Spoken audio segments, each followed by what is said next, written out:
Good evening, everyone. My name is Carla Cabrera Carrera. I am the district manager here at Bronx Community Board 7. Today's date is March 26, 2024. I would first like to thank our clerk for roll calling. We will begin by reading our guidelines and code of conduct for the meeting. Bronx Community Board 7 has the right to remove and or ask a member of the public to leave the meeting or ban participation of anyone who engages in inappropriate conduct related to obscene or offensive posters or language, personal attacks, threats, or any other behavior that reasonably engages the orderly administration of the meeting. The board's executive committee and or other assigned committee will review repeated offenses and or behavior and ban the offender for an amount of time determined by the committees. If in-person adverse or attack continues, this will be considered disturbing speech and the authorities shall become. I will now begin our public hearing. Calling on our commanding officer, Chase Lunari.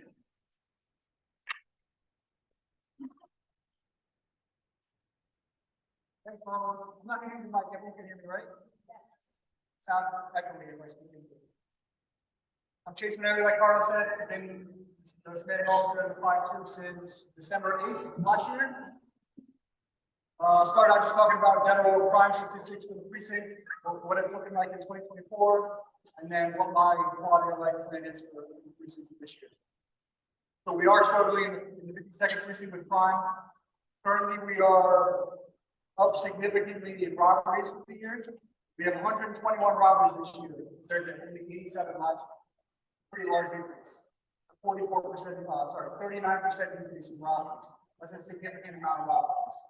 And what we're seeing with those robberies is that a lot of those robberies have to do with people on scooters, robbing people on the street, snatching their phones from them as they're talking on the phone. Groups of 2 or 3 scooters with like 4 to 6 people on them, surrounding somebody on a scooter, robbing them with their scooter. A lot of scooter-related robberies and grand larcenies. And then the other thing that jumps off the page is our grand larceny increase. We are up significantly there as well. 21% increase in grand larcenies per year. So this year we have 161 grand larcenies compared to 133 at this time last year. Very similar stuff here where we're seeing people, our biggest victim here in the 2nd precinct is the person walking on the street with a phone to their ear, someone creeping up on either an electric scooter or gas-powered scooter on the sidewalk. As they're talking on their phone, person on the scooter knows not paying attention, reach out, snatch that scooter right out of their hands. The penal laws, once you take something out of the person's body, so like you snatch a chain, snatch something out of their hand, it's a grand larceny. So we're seeing a lot of increase there. So we give the same advice at every single community. People on scooters, look at people talking on their phone, walking with headphones as victims. They're going to see you as someone who's not paying attention, someone that they're going to victimize. But they know that you're absorbed in what you're doing, and they see $50 on that phone, that's what it means, that phones. So my advice is save the podcast, save the music for home and work. Don't do it when you're walking in the street, because that's where we're seeing all our problems.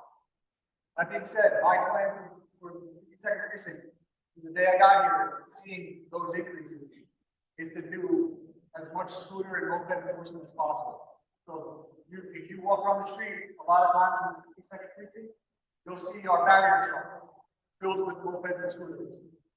What we're doing is, if you see a moped or scooter on the street that does not have a license plate, that is gas powered, those are the people we're targeting. And a lot of those people are not registering their scooters and they're committing crime. So we're going around and trying to stop them. We're grabbing them as they stop their moped and bodega, taking their scooter. And we're not releasing that scooter until it gets registered with the DMV. And most of these, a lot of these scooters are stolen. We're able to charge the person on the scooter with possessing stolen property. So this year, in the 52nd precinct, we've confiscated 460 moped scooters, 18 days in their place. as well as any other precinct in the whole entire Bronx. The next closest precinct to that is we've taken 460 moped scooters, dirt bikes, and ATVs. That's my quality of life today. Go to a lot of these meetings, everyone says, "Oh, I was hit by a scooter the other day on the sidewalk," or my friend got his scooter taken, or my friend was robbed by a guy on the scooter. So a lot of the complaints I get is all about scooters and mopeds, especially as it warms up now. We have 2 weeks ago of warm days. It seemed like there was 1,000 new scooters and mopeds on the street. So you're going to see my officers out there every day taking multiple scooters. So 460, that's a very high number. And as the summer goes on, it's going to get more and more. So if you have a moped or scooter, get it registered, because we're going to take it. Then another big increase we're seeing with the grand larcenies is rims and tires.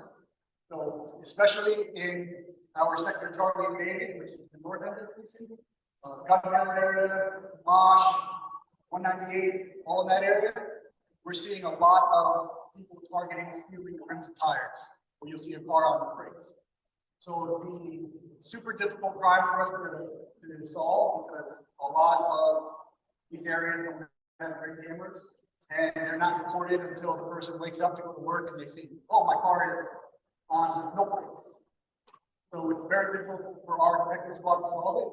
The best advice I can give you to own a vehicle is to go and Google anti-theft weapons on Google and spend a little bit of money to get the anti-theft weapons. Because most people will go with a lug wrench and they'll make quick work of a Honda Accord. If you have a special lug nut on your car, they can't, it's harder for them to steal it. You need to have a special key for lug nuts. So if you have a vehicle, Google anti-theft lug nuts. Spend expensive money, just like the same way back in the day we had the red steering wheel thing. That's how we prevent rims and motors in the 1990s. This is how we prevent rims and tire theft 2024. We'll take one question. So,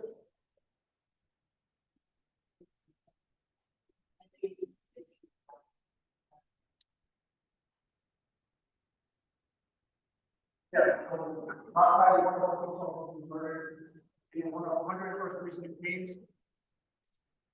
We need a couple of other officers in Queens, far away. Did a car stop on 2 people that were illegally parked in a bus lane, a bus stop, and one of the passengers got fired and shot an officer, hit him underneath his vest, and it killed him. So we were people services on Thursday, Friday, and Saturday in Salisbury. There was 2 arrests made from that incident, charges on those people. All right, thank you. Thank you, commanding officer. One last question. That's the response time. The response time in the question that's 7 in the second piece. So our overall response time is slow, but our response time is priority. How many progress, technical progress, political progress, and time. We have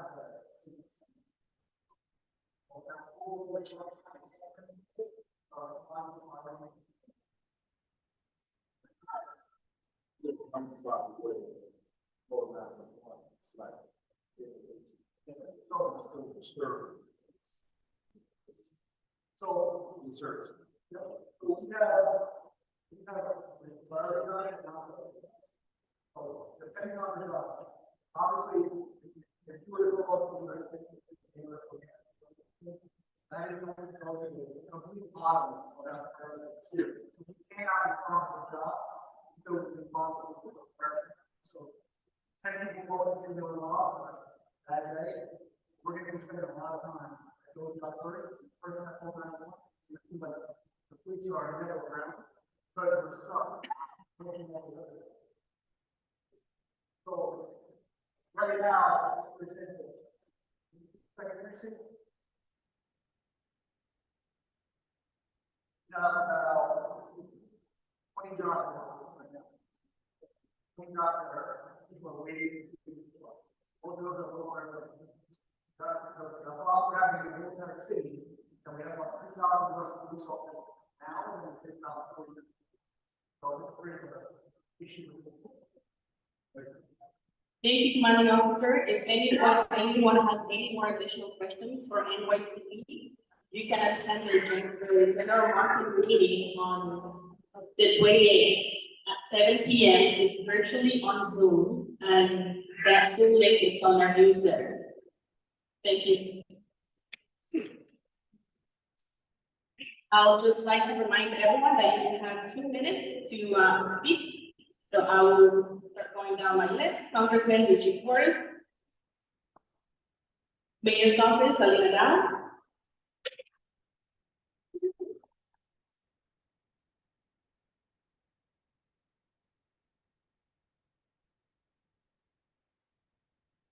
Hi, good evening, everyone. I'm Alina Dow. I'm the Bronx Borough Director for the Mayor's Community Affairs. I cover Community Boards 7 through 12, and I have a partner who covers 1 through 6.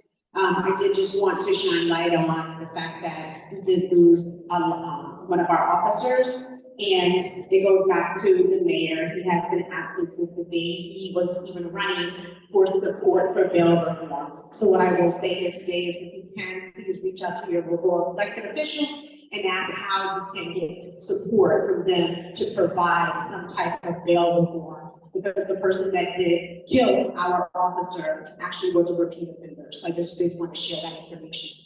Also, we have the neighborhood support team, which is the NST. The application process has opened. That is brought on by local law 102, which was provided by council so that we can get multiple agencies to address issues within like a 3 geographical local area. And the way that we do that is we really want to make sure that you guys are the moving force. We need you guys to go online, submit your requests, talk about the problems, and then see what really will happen is usually they'll go in and our director will be able to say, oh wow, we have a similar complaints from this particular community, so that then he'll decide they do a whole process where they say, okay, this is the amount of complaints that came from that area. Now what he's going to do is he'll get together multiple agencies, whether it's EEP, DSNY, all of the agencies together to address those issues. So please, I just will say, please submit the application. I will provide the link to Carla, and she'll be able to put it in her newsletter. And the last thing, please nominate our pillars. See something, say something, right? We have amazing pillars like all of you guys that are here in the community, and I just want to make sure that you know the mayor appreciates all of us, and it is going to take all of us to take care of our community. So nominate a pillar that has been doing that. Thank you. Thank you, Alina. Next, we have the New York City Public Advocate's Office, the New York City Controller's Office, Bronx Borough President's Office,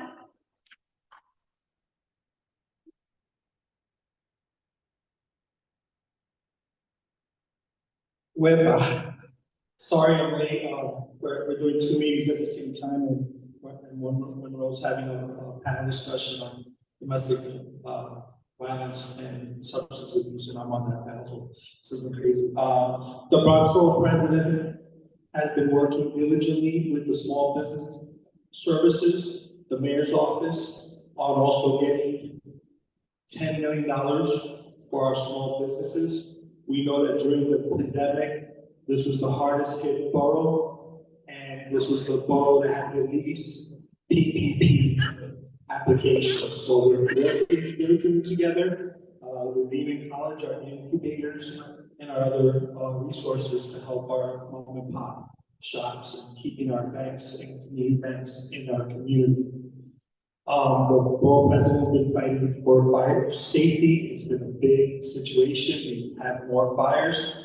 We've been fighting with the landlord of the building collapse. This landlord is landlord to 40 buildings, and we're getting a situation where people are being taken to court, even though they paid their portion, but maybe the city hasn't, and they're getting penalized or they're going to jail. So we're working very closely with our colleagues to make sure that we can mitigate that. Right to counsel. So please call our office.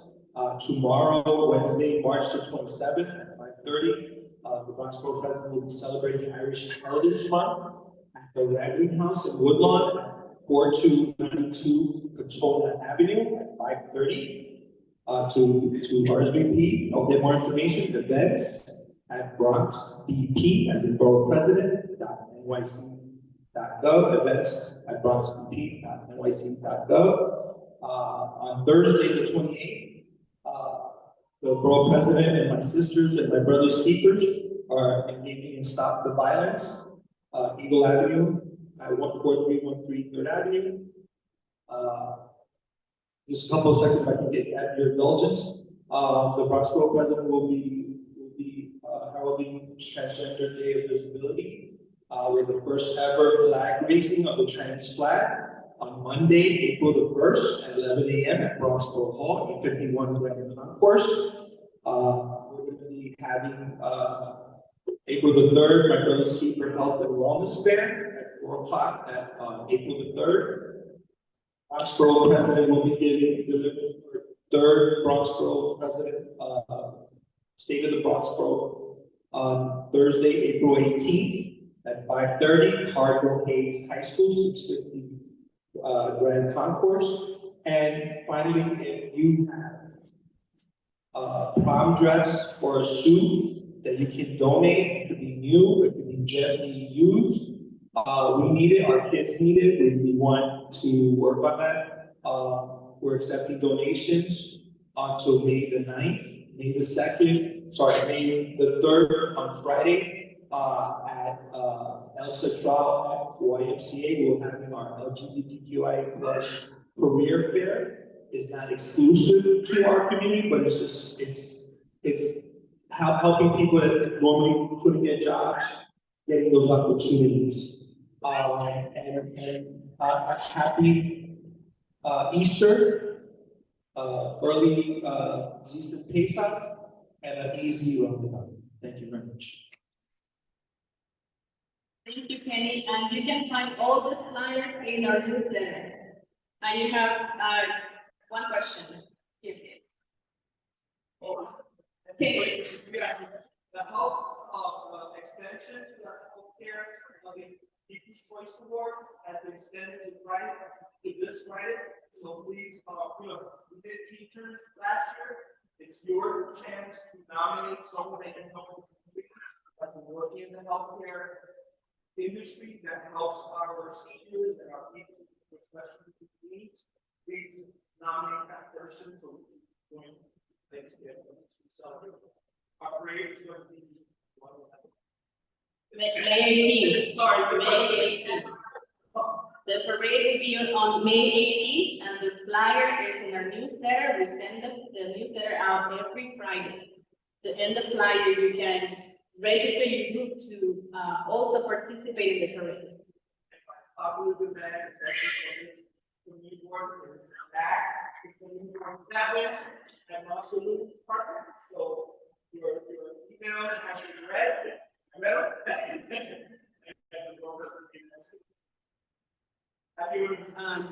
Low.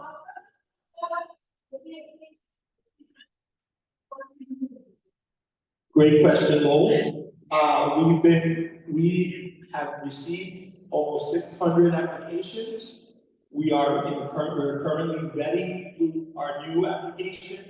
We're going over the files of our current members. We're in the midst of negotiating a data contract with a vendor, a city vendor that puts everything into an electronic perspective. So once we have that in place, there's 3 of us in that office, and we will be conducting 600 interviews. And it'll be probably no more than 10 minutes. I think we did a great job the last time. We didn't finish by May, we finished to early June, but I thought we made a great effort to communicate, to understand our applicants and find out what we have to ask questions for why are you interested in the community board? What do you want to do? What have you done? How we can make you a good fit. So these are the things that we're endeavoring, but we're working on that data contract. So once that's done, then we'll have the new, the screens will come up, we'll have an easier way of doing it. Our application this year, I thought went well. We actually helped a few people that could not interface electronically to help them fill out their form. The community boards are also very helpful in that stretch. So we're working all together, and we're gonna work, as soon as we're clear with that, we'll start the gauntlet, and we'll be able to meet everybody. Thank you. Thank you, Kenny. Moving on, we have the Bronx District Attorney's Office. And there's 2 mics, so there's one at the other end. Thank you.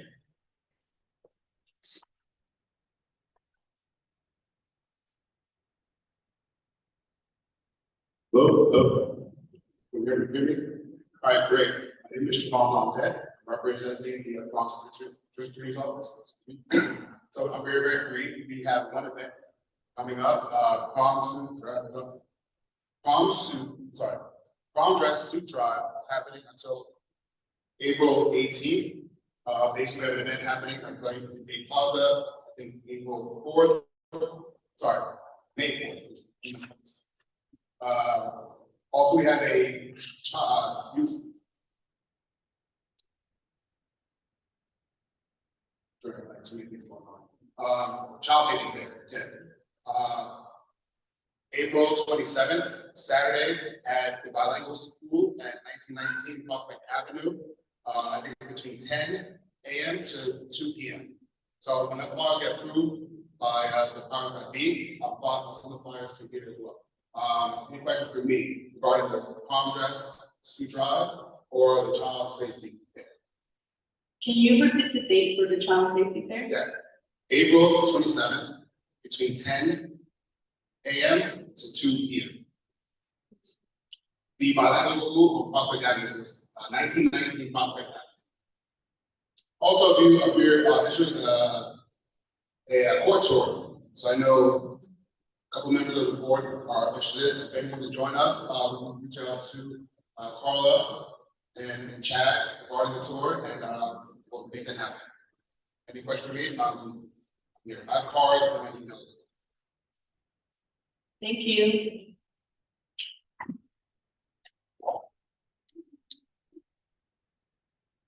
Next, we have the New York City State Senator Gustavo Rivera.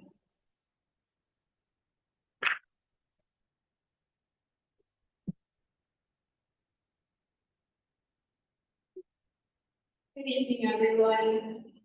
So I took a couple of notes from Carla, and I brought as an assistant today with me my little sister here, who we've been reciting as community board now for a while now.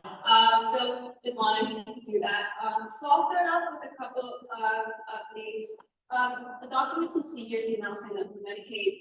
If you find yourself, crossing paths with someone who might be eligible for Medicaid, and if they are within this particular age, please send them our way. We're more than happy to connect them to services that can, facilitate the process of access to Medicaid.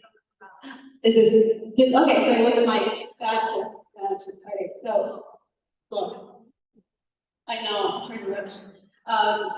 Documents to use can now send them to Medicaid. Please send them to our office. I do have a couple of event updates. We do have a newsletter. So we have a QR code that it's a weekly newsletter. It should be down from our office. Please feel free to come to me and we can go ahead. I was not just scan the QR code. It's also on the table. On the table and receive weekly updates. We did host an immigration resource fair in collaboration with our office and other partners. I want to give a special thanks to them. I think most of them are not here. Sirio, Officer Capo, and Jerry, who were very kind to stop by the fair. I'll let them know the time maybe. We also have an immigration and housing clinic every month. So if you know anyone who might be interested in these services, please have them reach out to our office. And let me see. Lastly, we will be having the IDNYC band in collaboration with Councilmember Sanchez office in front of our district office in 2432 Grand Concourse. April 15th, 16th, and 17th from 10 a.m. up until 5 p.m.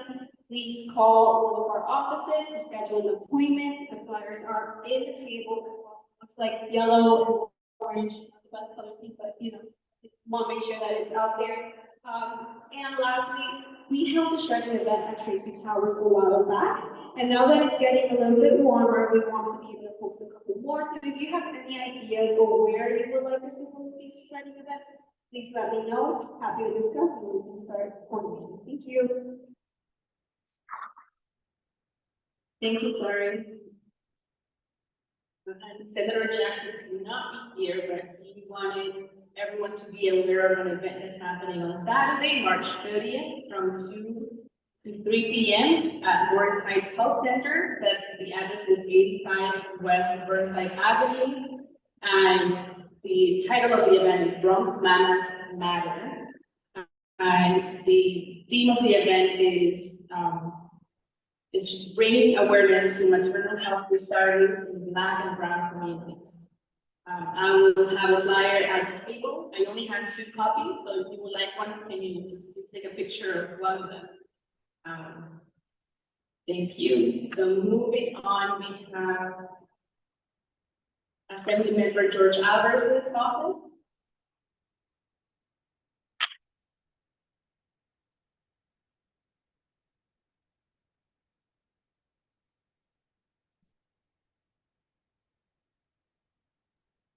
Good evening, my name is Dr. Phillips. I do constituent services for Assembly Member Alvarez. And the 3 things we have coming up is this Saturday, the 30th, we are partnering up with the Foundation, Daughter Foundation for our Easter egg annual thing. That's from 11 to 3 p.m.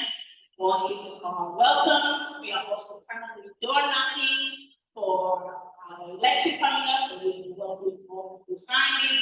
And last but leastly, we are doing senior taxes for the next 2 weeks. It's every Wednesday. We call our office for appointments. Other than that, our office is on 2633 Webster Avenue on 194th Street. No appointment necessary. Bookings, and that's from 9 to 5. Thank you.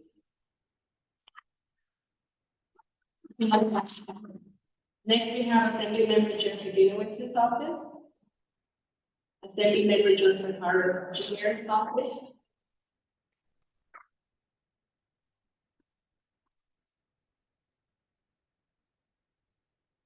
Good evening, everybody. My name is Ana Cecilia Lopez. I'm with the Office of Assembly Member John Carroll Jr. I just have a couple points here.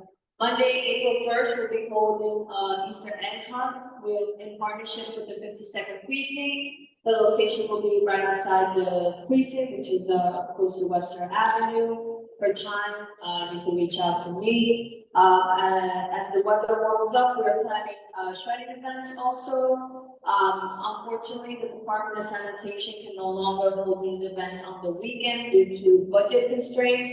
So we are working with them to figure out the convenient time for all. So if you guys have any suggestions, you can reach out to our office. We're also gearing up to hold park cleanups. The weather is getting warmer, so we want to keep our community clean and beautiful. So our first park cleanup will be for April 22nd for Earth Day. And then, we also are still doing tax preparations. We have 2 more weeks left. So if you're interested, if you're a single member, you have to earn $65,000. If you're a family, you can't earn more than $85,000. That will qualify you for the free tax preparation services. And then stay tuned to our social media and email blasts to hear about upcoming events. Thank you.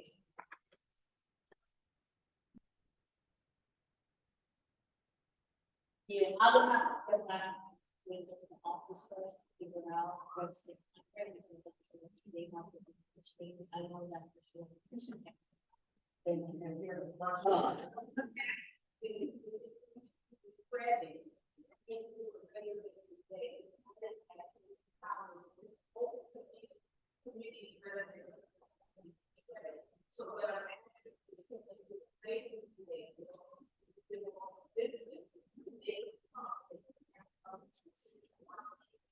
they make some people that work, they can still have a sense of how people still use. So I'll speak to the office first, because it's the Director of Community Affairs that handles the equipment with them. So I'll get you your answer, and if anybody else wants that answer too, you can reach out to our office. Thank you, Anna. Next, we have Assembly Member Yvette Tapia's office.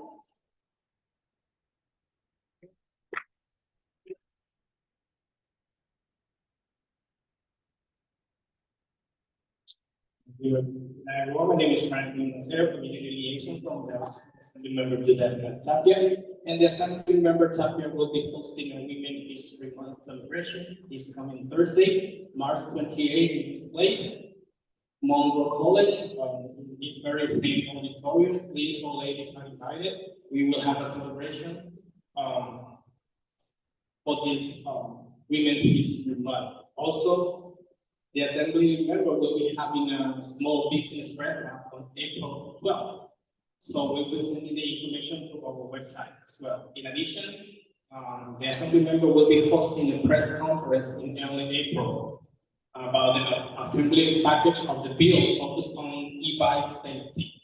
The Assembly member package's bill will create a program run by the state that will offer rebates for individuals to replace unsafe lithium-ion batteries. And this bill also passed the Assembly a few weeks ago. Also, our Constituent Services Department is open Monday to Friday from 9 to 5. Our contact number is 718-933-6909. The flyer for this Women History Month is right at the table. Please feel free to take one. All ladies are. It's a small business breakfast on April 12th. We will be sending the information. We'll be posting it on our website. Thank you. Thank you, Franklin. Next, we have Council Member Otto Feliz. Feliz's office. It's for YouTube purposes.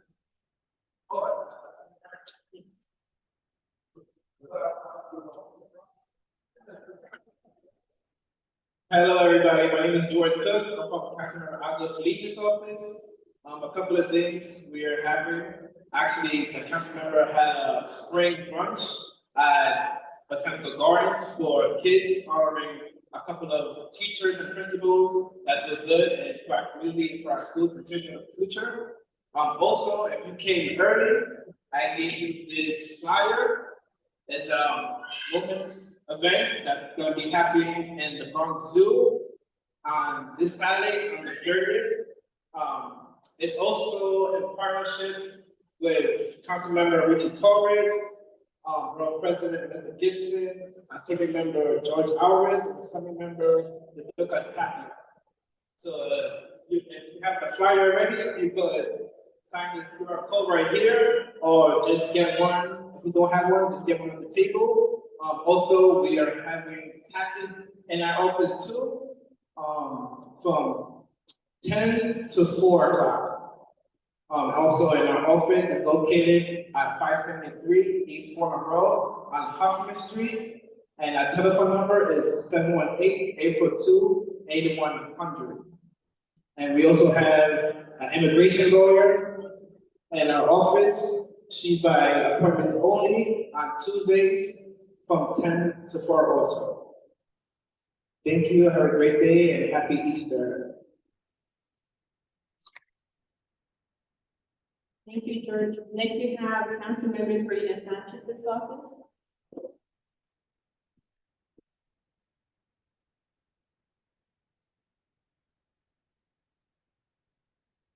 Hello, everyone. So my name is Adrian Cacho, Constituent Services Manager for Sanchez.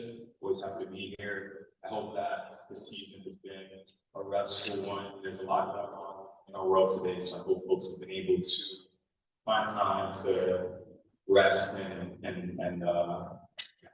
to rest and reflect a bit. So, quick updates. This Saturday, we have our Easter egg hunt in partnership with the Garden Foundation happening in St. Park. I have flyers with me. The event will start 12 monthly, and it will be spaced out into different age groups. So if you need more information about that, I have the flyers, I'm more than happy to disseminate that at the end. Secondly, EP Vote Week, shout out to Toby for reminding me, that will be from April 9th to April 14th, right? So again, it's a period in which folks are able to vote on proposals that have been made.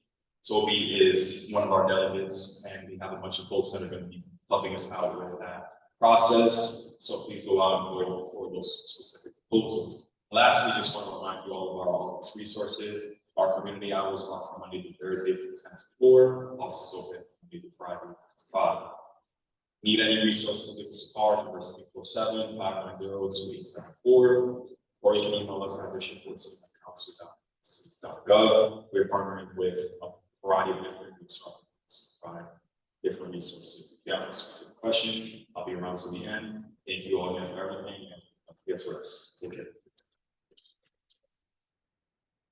Thank you, Adrian. Next, we have Councilmember Eric Denowitz's office.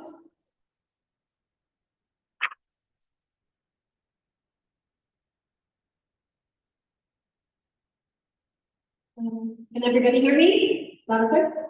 Okay, so I allow me 2 minutes, so I'm going to keep this super brief and just give some quick updates. So we did have the Parks Department come to the office on Thursday, the 21st. It was very productive. They had a presentation for us. There was a slideshow, there was a PowerPoint. We were able to talk to them about their fiscal needs and their capital needs and what they wanted to do as far as getting development of the park, having changes there. So some of the things we went over, the special event permit application, which is very useful for me to have those set there. And you want to know about the process. We're now going to tell you a little bit more about that, a little bit of the needs, the funding needs, as far as like the playground for the tennis, or the whole park, season park for tennis court. And we're also working specifically. I've been in contact with the police department, specifically the precincts to talk about illegal car washes. That is something that has also been going on around the current, a lot of people on. Please, if you are experiencing like driving by, you should be able to car washes, please go ahead and report it, or you can call the office, I can give you the number at the end. And then we also have been getting some support of issues with education, traffic lights, please also have an opportunity to know that. Please give us a call. We can also put in one number if there's issues with traffic. Give me 1 second. It's going to take.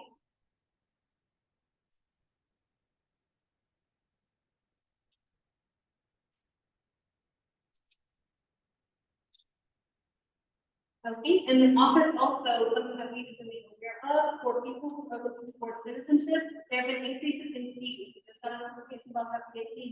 If you are looking for having a conversation with maybe an immigration attorney, to talk about citizenship, please reach out to the office. We're going to contact you, contact the guys with NNCP, and they're going to be able to set up an appointment for you. So every first and third Monday of the month, they have a workshop with an immigration attorney, which is very useful.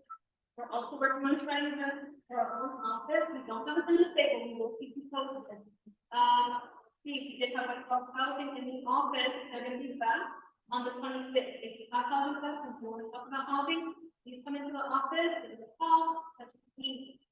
We're still accepting mega donations. If you want to bring a donation, back to clothing, maybe have more, likely more. We're still accepting it. We also are accepting diapers, formula. And we have more office hours for the Banport Library. So we're going to be back there in April. So April next week. We also are going to something just to let you guys know that I've heard about earlier today.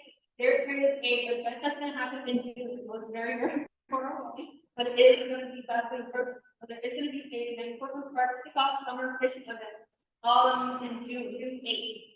The person that is in charge of the event called and asked if the community would like to support it, come out, learn more about fishing, how it impacts your mental health, have a nice sport to participate in, and they'll also be pointers and Lloyd guys for the sponsor.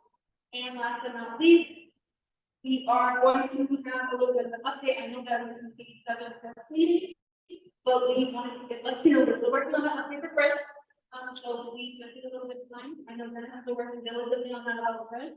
And then as far as parks, they wanted to let us know, and now I'm going to know that there is a procurement phase for parks for Harris Field.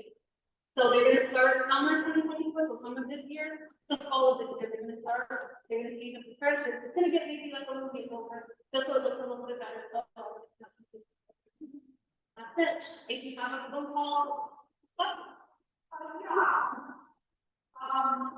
was wondering about if there would be three polls, cost residents, uninterrupted grid. Now it occurred, and people are asking me, that it's only certain zip codes. so that's typically the assembly office, Jeffrey Dennis's office typically handles that. But I'm more than happy to talk to them and get more information for you about it, but we did have people who call because there are some that are exempt from this, some that are participating. But if you want, I can chat with you after, when we're wrapping up, and I can get that information and talk to Jeffrey's office and see how we can go ahead and talk to that, okay? A number of people are coming to me and are very, very angry. Because they said, I was told, I live in Middle 467, I'm not covered. But if I live in Riverdale, I'm getting it, and it's in my bill. And I'm looking at me, and I don't know what the comments on it. Okay, I can definitely speak to you after, I'm sorry about that, but again, that is Jeffrey Dennis's office, the assembly office, but I would refer to the council members as well. But I'm more than happy to chat with you, to get more information, take some notes, and then we can go to tomorrow. Is that okay? And then as far as that, do I have any other questions? Before I go, okay? Thank you, President. And I know I was open too, so if you're looking for me, my name is Patrice, I work at the council office every single day. And I am available via cell or phone in my hand, and then also via phone, 728-549-7300. Please send me an email, I have business card, if you want to email, chat, just say hi, feel free to stop by the office. Thank you, President. Next we have Sibaida Hawayoda. Right, Sirio Garino. Laura Alvarez. There's a mic for that in this one.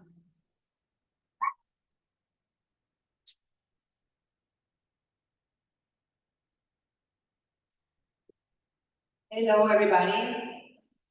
My name is Laura Alvarez. I'm a local artist here in the Bronx. And for quite some time, I've been trying to get funding to fix the mural I did back in 2018 in 207 and Bainbridge, the one that says Norwood, the Bronx. Yeah, it's been tough to get funding. So because I couldn't find funding, I started a fundraiser in Nairobi because they have matching funds now up to $500 per person per donation. They match up to $3,000. So I'm trying to get at least $6,000 so we can get a free community events before painting to get people, to get ideas from people and to see what they want to see. And with those ideas, I would create a mural that would go on that wall again. She'll be there too. And yeah, that's basically it. So we have now, it's been up for 5 days and we did about $1,400. So hoping that by the end of the April 18th and 28th, that we get the funding. If not, I will try to still get some other funding if anybody knows ideas. What else? Can you share the location? It's 207 and Bainbridge. Yes, it's right there going to Montefiore.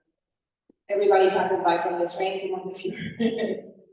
And there's a lot of volunteers already that sign up. It's like over 20 people and a couple of groups that they said that they want to come and join, but we still need the money to get all the paint and all the stuff that is needed for the mural to be up. So any ideas are welcome. I will send the information to Carla so she can share it in the newsletter and see if we can get some more donors for the mural. Yeah.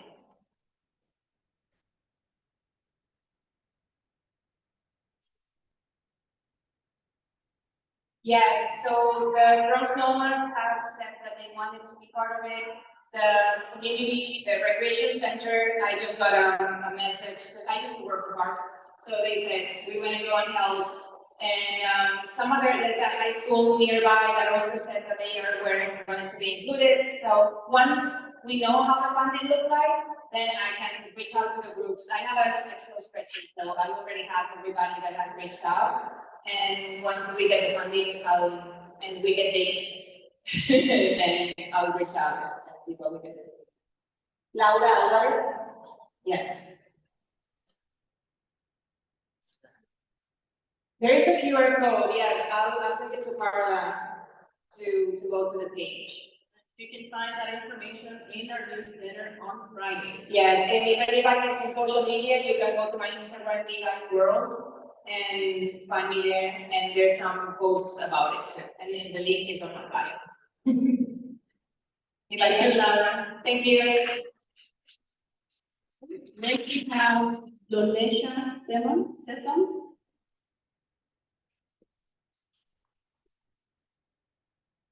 Hello, everyone.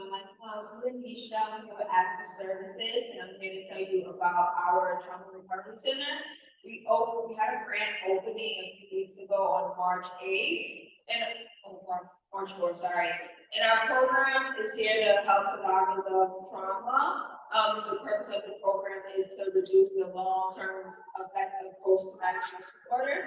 So we offer case management, so connecting our survivors to community resources, housing services, job search, food, things like that. We also offer individual, group, and family therapy to our members, medication management, legal advocacy and assistance. To qualify for our program, you have to be at least 5 years of age, a resident of the Bronx, and a survivor of a violent crime, which includes human trafficking, sexual abuse, physical abuse, or grief and loss by way of homicide. We offer services in English and Spanish, so we have language services. And the cost is free, so no matter insurance, you're free to, if you qualify, you're free to become part of our program. We have locations in Gun Hill Road and one in Highbridge area. We do also do home visits, so if you're not around either of those locations, we'll welcome, we're free to come see the community as well. I can leave some of the flyers up here, and you can also find more information on our website, accessservices.com, and accessservices.org, sorry. Yes? No, as long as you're older than 5 years old, you're free to join. Yep.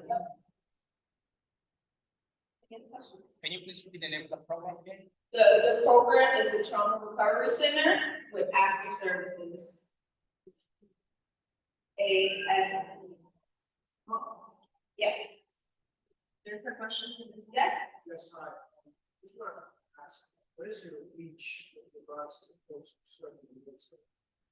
You guys experience serving that demographic?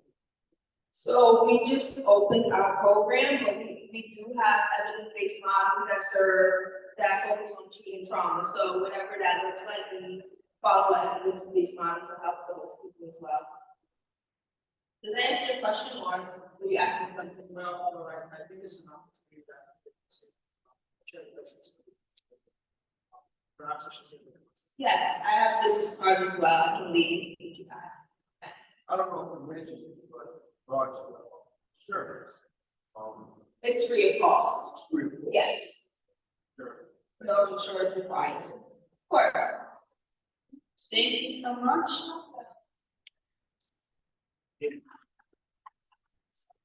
Next we have AJ Ramos. Hello, everybody. As Ramadan comes to an end, I'm sad that since December, I've been here as a person, although I did still haven't done anything. Hopefully, there won't be a genocide. There will still be people to hear you one day. With that being said, motion A, I say vote yes. With the wording of the motion itself, super performative about the signage, especially that last line. As the board is only advisory and the signage is usually a staff level of PC approval, they should just submit it. Yes, yes. the current urban decay, devastation, and demolition that stands there now truly better than one of New York's most iconic imagery or light signs and billboards? Why not make Fordham the new Times Square? Why not light up Fordham and the concourse as it once was? Why not restore our past and fix the holes, gaps in our landmarks that have been left there by the city? With that being said, I just wanted to close out with the budget requests and the submissions. They all need reworking. Stop resubmitting the same one over and over and over. That's literally the definition of crazy. If you can see my submitted request, as I was told last month, a couple months ago, request time that on the record that they would be used for the next one. Please see them as inspiration to cite sources, add article, add some more substance and data so that they can actually see what you're talking about, and that the city doesn't tell you to talk to them directly or to reach out to your city council person. You guys should already be doing that. It looks like you guys are wasting our taxes and wasting our meetings for public meetings because you guys don't do public hearings for audit. It's just like a full waste of our tax dollars. So when the public comes with requests, please pass them through and hear them out. Don't just table them for nothing because your requests are getting us nowhere. Thank you so much. Next we have Eric Batista.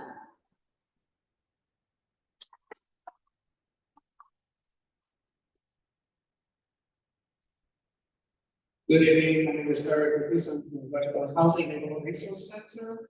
We are located at 20 East to a portion. We open from 9 to 5. We help tenants and landlords with mediation. We also help people with repairs, know their rights in housing court, and also help them get the agreements they need to stay home.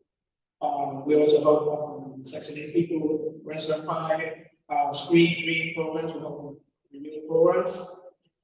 Number one complaint that this year has been heat, also repairs, and we have done a lot of new complaints. Clients have done new complaints. City agencies, especially HPD, are not coming out doing the inspections correctly or have closed the complaints on an ongoing basis. Also, we see more than 750 people since the fiscal year of 2024, and we are on the pace of being the busiest years since the pandemic. Also, we are seeing a lot of scams with this places, multi-service centers that are advertising as realtors, which they are not. A lot of people are getting scammed. They are renting apartments on their name, the realtor's name, and then they're charging them that they give the apartment twice they give the that's something that we are running. Everybody must be careful. Do you have any questions?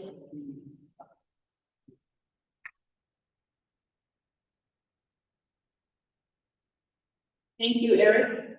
Next we have Casey Williams.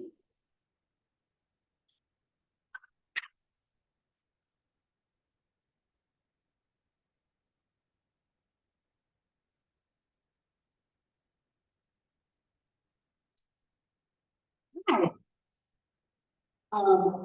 So I'm a local resident. I live like a block or two away. And so this is my first time coming to one of these meetings, and I wanted to come out to kind of address like a few issues and bring it to some attention of the safety issue that's happening in our community. It doesn't feel safe anymore. I don't know if anybody else have noticed it. Especially in my building where I've seen people using substances and I'm walking past people who are totally under the influence, and if you call the police, it's scary because you don't know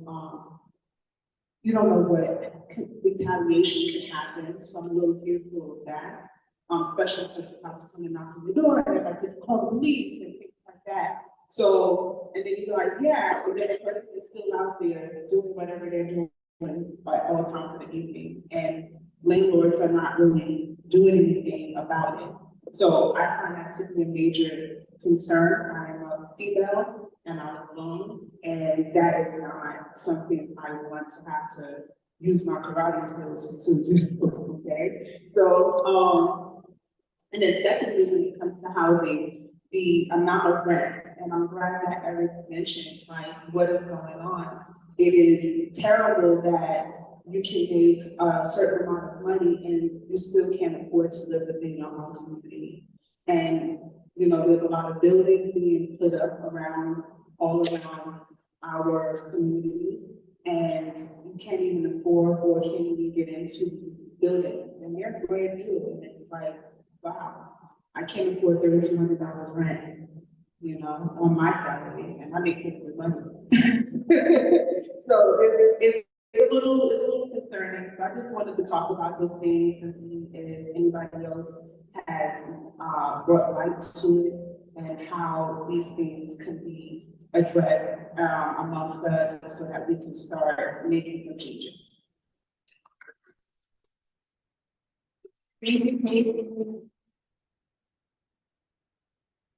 You can always put your landlord or your super in contact with the community board.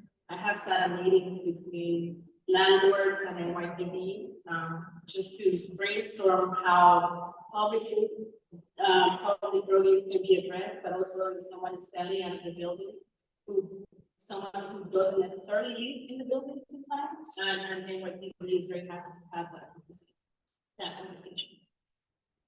Right. Last but not least, we have Jane Addison.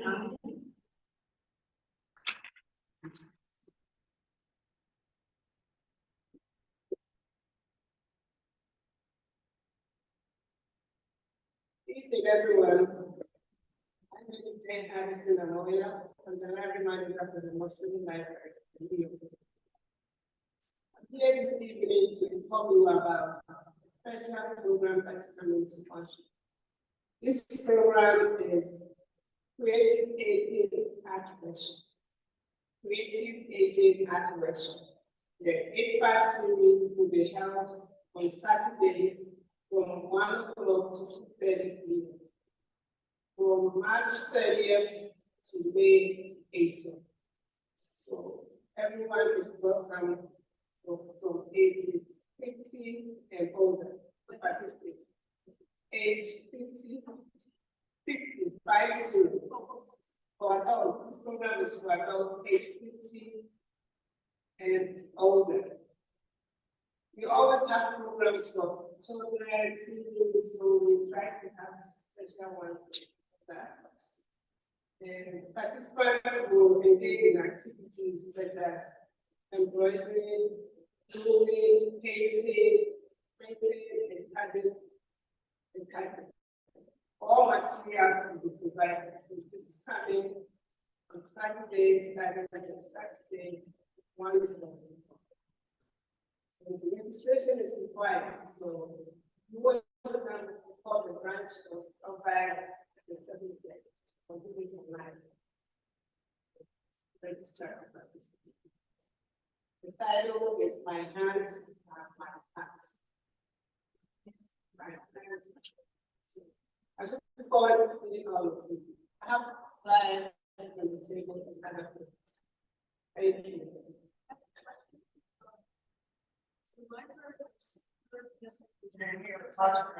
Possibly clips on April 8th, some light purpose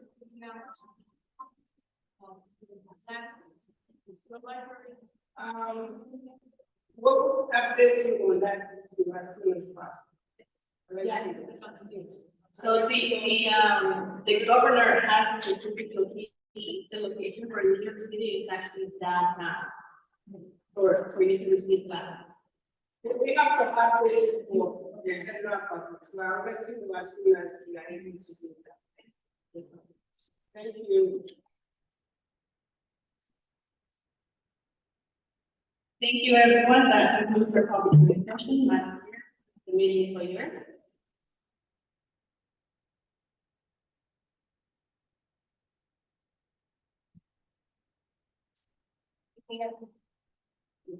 Good evening, everybody. Today is March 26, 2024, and we are going to move on with our agenda, and we're going to move on with district managers updates. First, I'd like to give a big thanks to the ARC, Robin Roland, Kelly Farmansky, Hugo Gonzalez and Ezra Ramos, and all the community members who participated in our evening's event on March 17th. Also, a big shout out to Robin Golan for attending our tax prep workshop in collaboration with DCWT on March 25th. The session was very informative. They provided updates on how we can enroll to be a person that helps them contractor taxes. And we'll be sharing that information as well as the training on our YouTube page. We are accepting applications for the Leader of Yankee Leadership Award until April 7th at 12 p.m. noon. The application is open to youth ages 14 to 18 years old. We will be tabling at the annual spring egg hunt at Williams Oval on Saturday 30th from 11 a.m. to 2 p.m. And we will also be tabling at the 52nd Precinct Council egg hunt on April 1st. As a reminder, the Department of City Planning continues to post different info stations around the City of Yesco housing opportunity.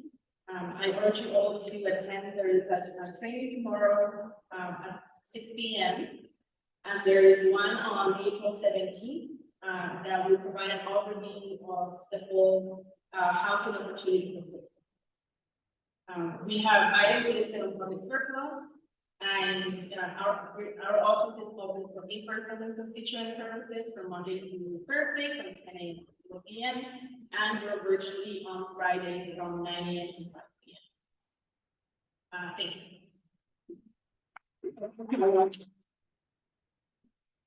At this moment, I would like to take 1 minute of silence for the officer that was murdered yesterday.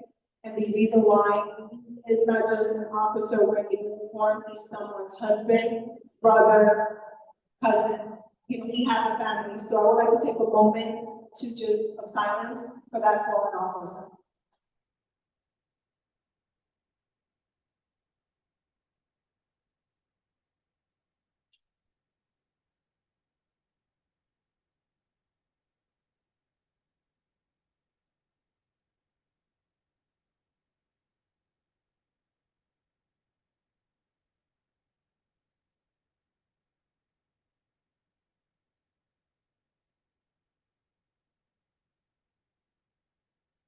Thank you, everyone.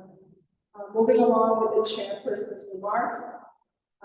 Like we've said several times, a lot of our events and a lot of the events done by our elected officials are put in our newsletter every week. Please sign up for it. Please keep track of it. We do post a lot of information there as well. So, you know, there's only so much we can do, you know, in person, the staff, which we have a great staff. Stephen, Carla, our new coordinator is going to be joining us April 1st. There's only so much we can do as people, but we also have to have a responsibility. If you want to be a part of it, be in the know, right? We have social media, we post, we do all these things. We can follow a newsletter and be in tune with your community and the events that happen in your community. So I suggest for everyone to sign up. If you haven't, do so and follow what happens. Also, there is for my members, the CEC is hosting a conflict resolution workshop virtually on Thursday, March 28th. This is from 6:30 to 8 p.m. They do these all the time. They send out tons of emails for different workshops. My recommendation is to join them. I do them all the time. And they're great. It gives you a very big perspective as to what's going on in the city and what they're trying to do. So if you can sign up for them, they're on all the time. If you can't, contact the office. Carla will provide information and sign you up if we need to. But that's something that I do all the time, just to keep in the know what's going on. Okay. And moving along, that's it for me. I'm going to pass it all to our secretary for the roll call. Any of the representatives of the event here have little description, have a 2-minute talk that you did, please leave your copy because you're reporting very important things and I'd like to be sure that I have it all. Okay, or you can email me. Thank you. Larissa Costa. Tasha Andrew. Eddie Rosted. Myra Arias. Emmanuel Asamoah. Michelle Vila. Damari Barbosa. Kobe Buford. Andrew Chowdhury. Molly Corley. Sandra Erickson. Hugo Gonzalez.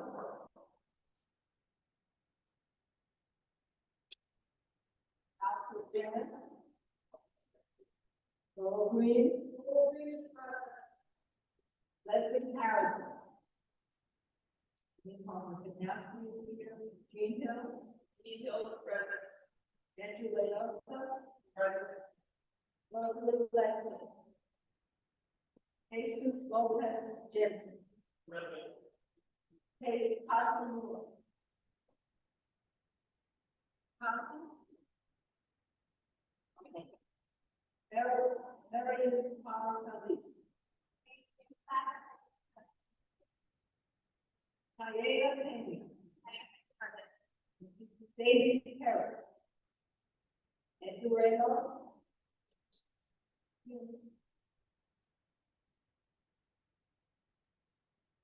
Robert Lamar. Jaguar. Amadou Santa.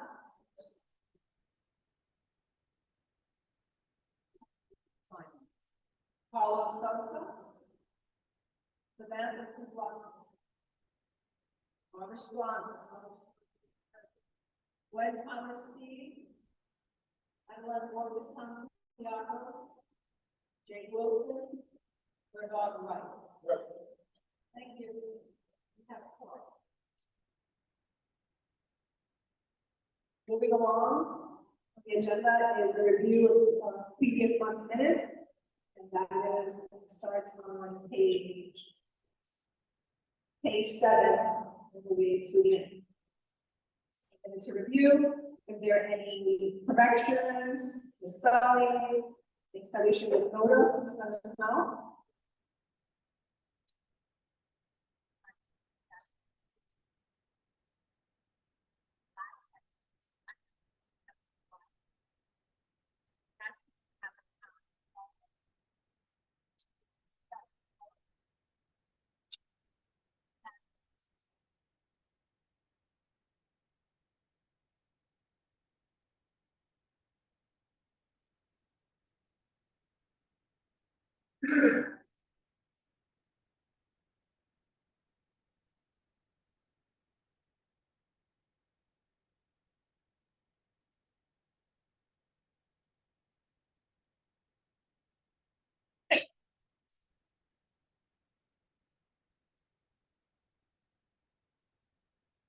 One correction, any others? Yes?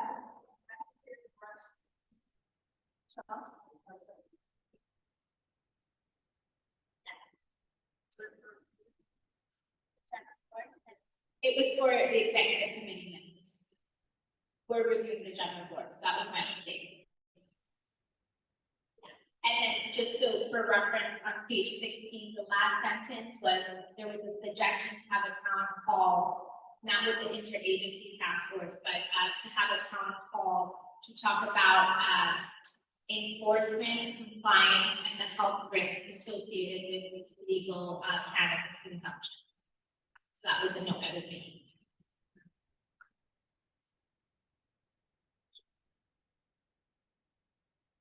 On the same page, under environment and sanitation number 2, it is not an online training, it is an online training. Yeah. This is page 7. Page 16.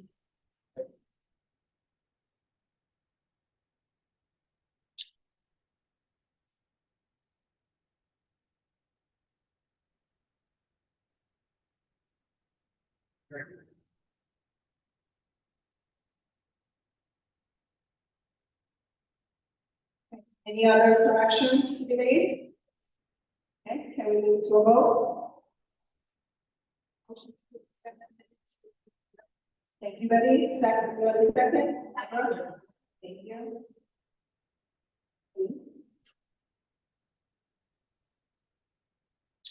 Teresa Costa. Masha Andrews. Betty Armstead. Myra Arias. Manuel Asangaro. Michelle Avila. Mario Roboso. Toby Buford. Michael Chadwick. Molly Corley. Barbara Eric. Robert Dobbs. Grant. Paul Green. Oliver Hawes. Leslie Harrison. Lee Ross. Dave Hill. Give it back to the way also. Working with we think no attention. Possible. Marion Carl. Yeah. Diana Payne. Maybe Carol. Thank you very much. Robin Milan. Chadwick. Mohammed Musawana. Carlos Sosa. Samantha Sifaxis. Paul Swan. When Thomas Steve. Adela Walker Santiago. Dave Wilson. And Robin White. Thank you. Motion passes. We're moving on to motions. We have a motion from the Housing, Land Use and Economic Development. Eric Asensio is the chair of that committee. He is not here today, so his vice chair, Sandra Erickson, will present the motion. Good evening, everyone. I'm Sandra Erickson, the vice chair of the Housing, Land Use and Economic Development Committee. Tonight, before you is a motion titled Proposed Permit Application to the Landmark Preservation Committee for work on 2530 Grand Concourse, the former Dollar Savings Bank.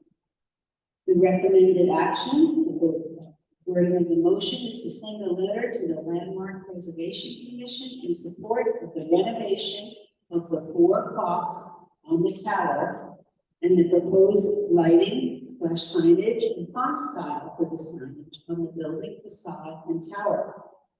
I'm going to give a little bit of background. The proposed renovation of the clocks in the tower and the lighting signage are in addition to the previously presented Landmark Preservation Commission to application in 2021 for the exterior and interior renovations of 2530 Grand Concourse. The committee had previously approved the interior renovation of the bank building into a fine fare supermarket. Since then, the developer has acquired the tower portion of the building and is currently renovating it, including the 4 clocks in the tower, which will be made functional. Landmarks is currently considering the appropriateness of the type of lighting and font size for the signage proposed on the building facade and tower.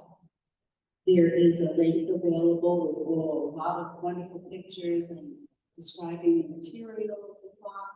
It will look identical. They were even able to save some of the brass pieces for the perimeter of the clock and the numbers, etc.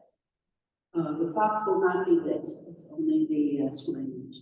So, rationale for recommendation: the committee finds that the use of the proposed modern and more durable materials, as shown in the presentation for the 4 clocks at the top of the tower, mimic that of the original clock design. In addition, the committee finds the lighting and font style for the proposed fine fare supermarket signage on the building appropriate, as the facade medallion and tower resemble the original Art Deco style signage used in the Dollar Savings Bank signage. Any deviation to the approved design style will need to be reviewed by Landmarks and Community Board 7. Timing, the Landmarks Preservation Committee should receive a letter by April 5th of 2024. The committee voted 6 in favor and 1 absent. Executive vote was 9 in favor, 2 absent. And that explains the motion. I guess I will make the motion and we'll look for a second. Second, Edgar. Any discussion from board members? Any questions? Go ahead. Oh, please, go ahead. Yes. The fine fair just to the south of the tower is already what was the bank hall. And that's landmark, the interior is landmark. So that was presented to the committee in 2021. And I expect it's going to open this year, right? Yes, yeah, there'll be a grand opening, we'll all be invited. Oh, very soon, hey. Yes. Andrew? A little bit of a question. Those of us who have been on the board for a long time, starting up a landmark, now completely with this. The clock is right at the piano for the whole country. Yeah.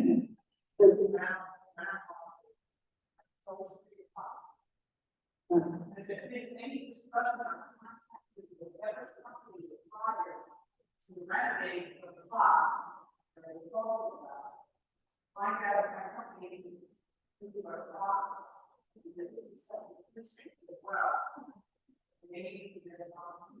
Well, that's a great idea. We'll take it up on our committee.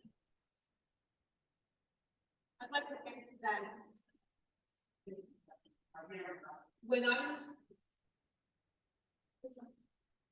When I was on the 52nd Precinct Community Council, I did some research on that clock. And it is very difficult. Parts, it is a much older building than the Dollar Savings Bank. And I learned that it is really very difficult for parts to, you always have to have, I don't think there are many companies or individuals who can fix that clock. It would be extremely expensive. Maybe look into it again, but what I was told was that those parts are have to be made to be able to fix that clock. You will take that into consideration and discuss it among the committees, the proper committees, to see what we can do to get that clock possibly fixed. If it is viable to be fixed, because we gotta say if viable to be fixed, okay? So we're focusing on the clock tower on the ground concourse. Since that is the motion on the floor, let's get to that. Okay, do we have any other questions, comments? Just a clarification, the interior of that, they're not going to touch the murals, right? There's some murals that are inside. Okay. So then the supermarket will be a couple of feet into, I mean, you'll be able to still see the murals, and they won't be touched at all by the activity in the supermarket. If anyone has ever been inside that, some beautiful murals from the what is it, the WPA time, in the 1930s, they painted beautiful murals inside, so that's what being visible. For bringing that up. Anything else? Okay, I guess we're ready for a vote. Okay. So this is possible. Thanks, Rules.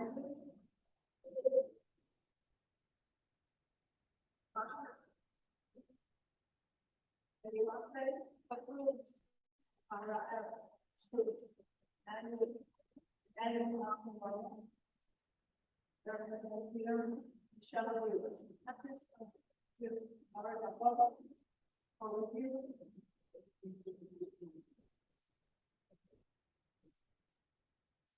Onto the traffic rules. Here, Senator you vote in dollar approves. How quick land?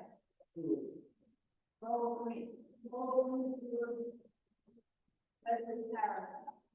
We want Councilman Cruz, you know.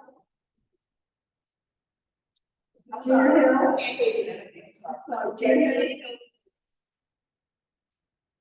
Andrew Leosa. Rosalind Leslie. Jesus Lopez Jensen. Yukasa Moore. Marion Power Police. Diana Pena. David Perry. Edgar Ramos. Robin Milan. Ted Royer. Amadou Salama. Carlos Sosa. Samantha Sabatu. Barbara Strong. Winston Thomas. Adelaide Walker Santiago. Dave Wilson and Bernard Wright. Thank you. Okay. The unanimous approval. Thank you. Okay, motion passes unanimously. So we will soon see the 4 o'clock towers lit up finally on the concourse, which means we're bringing back life to our side of the district. Next, we're going to move on to the committee chairs reports. And those reports are going to be hit up to a max of 5 minutes so that we can move along and we can actually get out of here on time. So I'm going to start off with traffic and transportation. Edgar. Good evening. We have our meeting coming up next week, first Thursday of every month. We're gonna have a meeting in March. Questions, please come to our meeting. Thank you. Thank you, Edgar. Jean, budget and personnel. Budget and personnel at the last meeting. We sent out letters to board members who have not been in compliance with their attendance. We have heard back from some of them. We gave them 20 days to respond to the letter that was sent out, asking them why they have not been in attendance to their meetings and come to different board meetings and their own committee meetings. Some of them have answered, some of them have decided that they can no longer function as board members and have decided to drop off the board. And next week, we will be on April 8th at we'll go over the rest of the responses that we have had from board members who have not been attending their meeting. So we do a complete follow-up after the April 8th. Thank you, Jean. Moving along, Ladies, education and libraries. Yes, now we are on March, but we are promoting the Yankees Youth Leadership Award. As Carla mentioned, the deadline is April 7th. We do it for Yankees 14, it's 18, but 13-year-olds can slide in as well. They have to submit a resume with their education, voluntary activities, reference letter from the school or volunteer groups stating their 50 hours of service, and the award is $700.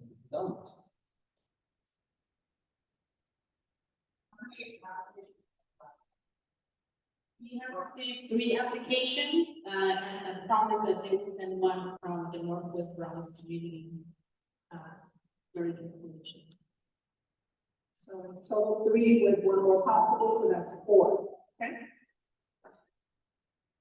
It was something that came up, and I mentioned it to and the application that the Yankees sent out was just to apply was a very professional application that you would get in professional workers.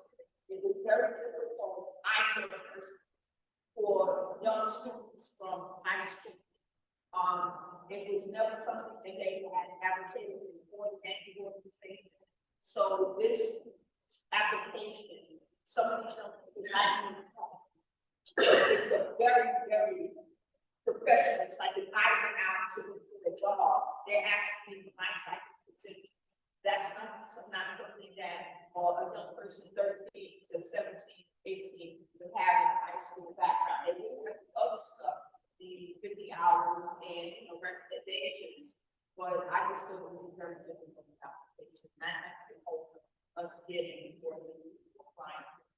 Yes, and so both the flyer and the application itself has my contact information. I think it was 2 years ago, I actually sat with someone on the computer, just to pick someone like that, who would write, I have to say, how to go and find something to residents. So the good thing now is that online, we have to from scratch, we can look up something very quickly in Google and then you can but my information is there. If someone is having a hard time putting the application together, they can always reach out. And my application is also on the application itself.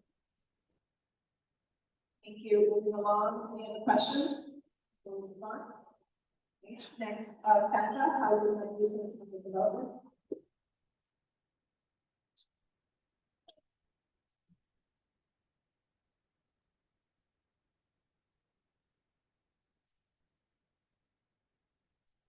Okay, other than our clock tower, we had a presentation from Latia Construction, who's building an affordable housing building at 3118 Webster Avenue, American East. Foundation right now. We also had that information on the CP7's FY25 capital expense budget. We also heard from the Department of City Planning on upcoming workshops on the city of yes for housing opportunity. Then we did get an update from HPD as to the affordable housing preference. It used to be something that community boards appreciated and loved, that with a 50% community board preference when doing a housing lottery with Housing Connect. That is changing because of the evil with the suit. But now it's going to be put down to 20% and then on down to 15%. So that is an update there. We also heard from the EDC, Economic Development Board, with an update on the Kingsbridge Armory RFP. They didn't say too much. They were very tight-lipped about it, but they did outreach to community-based organizations to see how they could partner with some of the for-profit organizations. But it's coming on. Our next meeting is April 9th. Location to be determined. Thank you. Any questions? Yes.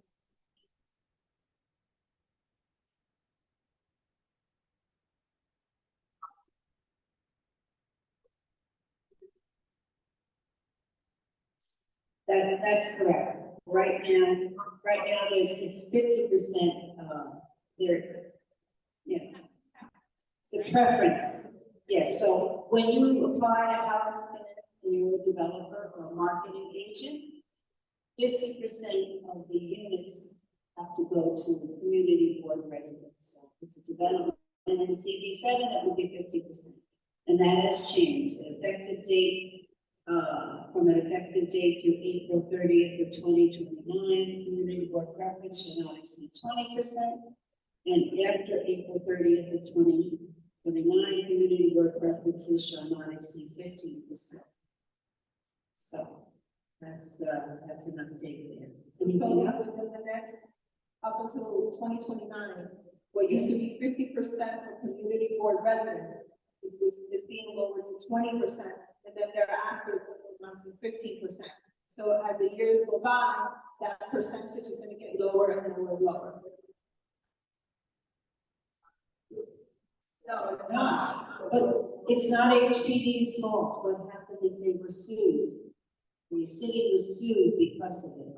All the community boards wanted it. It was something that was wonderful. I thought, that's my personal opinion, but they were sued because of it, so we have to change.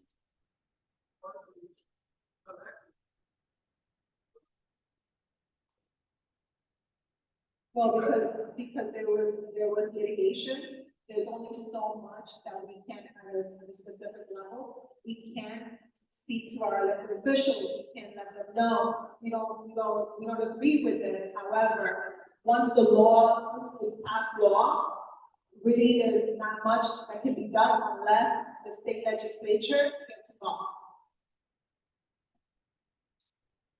Yes. We don't know. I have to get back to them. Okay. So what you're saying, that we have 50% until 2029, and it goes down to 20%. Yes. Yes. Thank you. I have a question. You mentioned about the Kingsbridge Armory, and you said, I couldn't really understand, you said that about outreach to community organizations. Well, it was in my notes, Bob, I don't know what happened, it must have gotten deleted from here, it was, I think they had about 80, about, 180, community organizations attended this workshop they had, and most of them were from the Bronx. I think 75% from the Bronx. It's just a way for, these are for-profit developers coming in who may partner with the non-profit. So it's just to outreach to community non-for-profits to partner and to provide services or as part of the Kingsbridge Armory development. Where was this workshop? No, this is all the workshops that the working group put together. Yeah. Oh. The vision plan, meeting of vision. Oh, that. The RFP process has now closed. So now they're handling the aspect that at some point this year, we will know what the decision is for that RFP. Okay. That was just confused because I thought that there was something new that. No, they did count before the housing committee, but they did not discuss the amount of RFPs that they have. So it's a very internal process that they're doing. So they're reviewing internally, and at the moment they can't share details. They literally would not even whisper of how many people have responded or anything. So. Community vision plan that was together with the catalyst for this project. And without it, without what the developer is, and how many forward, they do not meet the community demands in that part.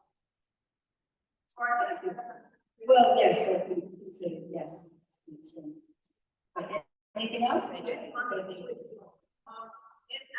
time for developments in apartments today, everything goes to this new housing finesse. That new housing finesse is a nightmare to fill out. And a lot of people are not getting any of these apartments, so they're getting any running because they don't know how to go through the layers. Is there a way to put together a seminar or something to teach people? I think we did it at Bronx once before, and I think we need to revisit that because that process, like some of the things that they make up today, I don't think some of these barriers for people trying to get a living space. So that we really need to go with some research and maybe work on that. There are a lot of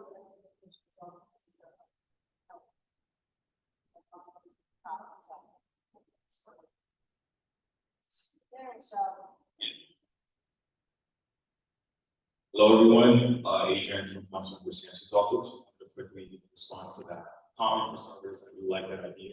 Secondly, see Councilmember Dinowitz here as well. There will be a period where folks will be able to share a testimony about Housing Connect. At some point, there will be a period. Forgetting when, but it will happen this year at some point. So what I recommend is reaching out to our office, and we will take note of those ideas. We've been getting a lot of folks sharing concerns about the Housing Connect portal in the process. So give us a call. I'll take note of it, and we'll be sure to allow you that time to share symptoms when that time comes. I don't have a date and time.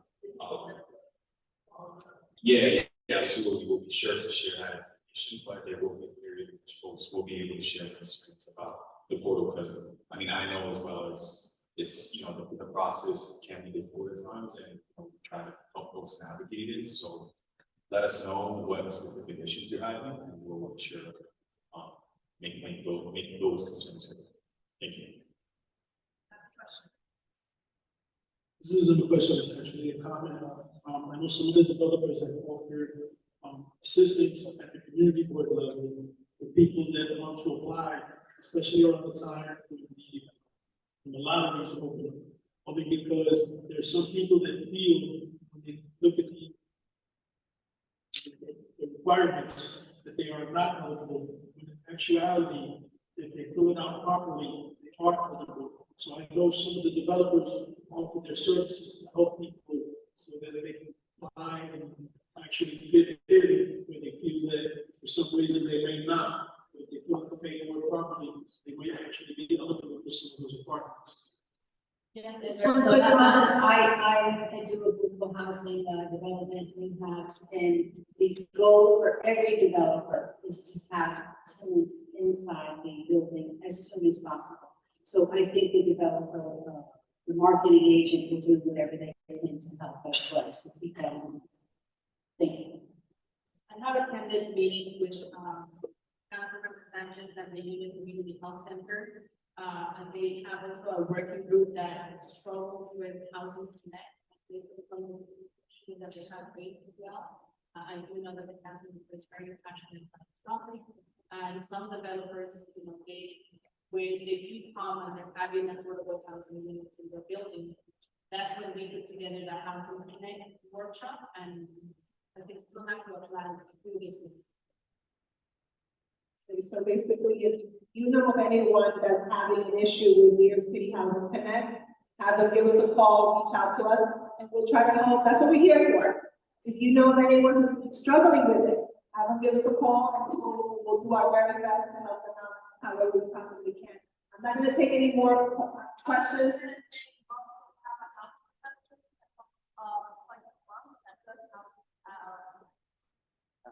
Okay, so in part, like I said, the newsletter says a lot, so follow with that, follow the social media, and that way, if anyone has issues, you know, we're here to help.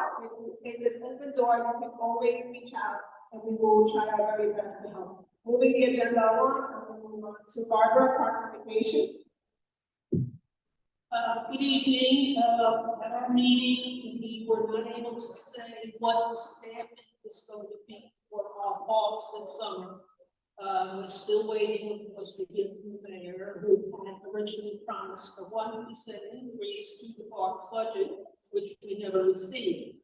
We received some complaints from residents in the southern end about the corral that was put into DeVoe Park. It's a dumpster in the park, which was supposed to hold the garbage from the park. And what's happening is people are putting small appliances and all sorts of items that do not belong in the park, in the dumpster.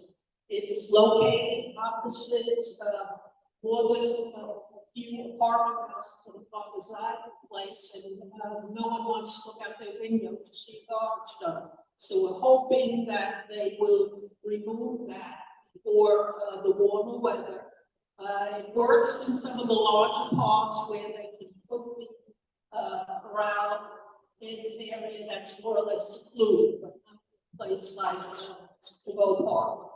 We've also heard complaints about the lack of trash receptacles in the parks. We have 11 parks in our community board, and the few that are out there are being chained, which seems to be working because no one wants to go on and steal the trash receptacles. So we are hoping to get more trash cans in the parks.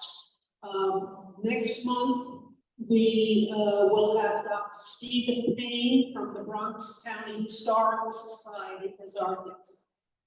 And I will keep you posted as to staffing for the summer months. Thank you. Thank you, Barbara. Moving along, Michelle, Health and Human Services. Thanks, Joanna. So this month, we were joined by the New York City Sheriff's Office. Sheriff Anthony Miranda attended the meeting and talked to us about what the Sheriff's Office is doing in terms of illegal cannabis shops enforcement. It was a really great discussion, and we reported it because we've had a lot of interest in this topic. So in your meeting packet, there is a QR code where you can access the recording, and Sheriff gave a really great overview of his office's role, but also the interagency task force role in addressing these illegal cannabis shops that we know our community and communities across New York City are experiencing. And so the committee discussed having a follow-up event on Zoom to give the community, again, more education on the enforcement efforts that are being done, also information on the risks associated with the consumption of illegal cannabis, and also talk about what's happening with the legal market. So more to come on that.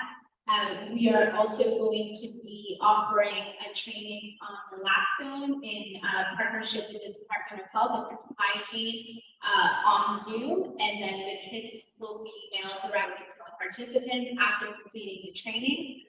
And we are also going to be looking at, as a committee, having a joint meeting with the Housing Committee to explore illegal conversions of apartments. We know that earlier this month, there was a fire in the district that unfortunately had one fatality, and we know that illegal conversions are very present in our community, and so we want to examine this issue and see what, as a board, we can do to put forward recommendations to curb this. Our next meeting is the third Tuesday of the month, and so we encourage folks to join us there. Thank you. Thank you, Michelle. Councilmember Dinowitz, I'm going to slide you in to the course and you can address our meeting here. Well, thank you. I know Patrice from my office gave a great report before, so I'll just share a little bit. I know there was a question about the toll rebate, so I want to make sure everyone knows if you have an Easy Pass car registered in the Bronx, Veterans Bridge toll is free. It's instantly rebated. So if that's not happening for you, just call my office, call us, send them in Dinowitz's office. It was really his win in the budget a few years ago. He was the one who secured that for all Bronx residents. So you can call either of our offices if it's not working. We will make sure you get that rebate that you all are entitled to. So I know Fritz, we spoke about a couple of local things. I wanted to just mention a few things. One is something I know you're all very familiar with, is the city is proposing a number of text amendments and citywide rezonings. We in the Bronx delegation, I co-chair the Bronx delegation, of Councilmember Stevens are hosting a borough-wide information session on this April 2nd.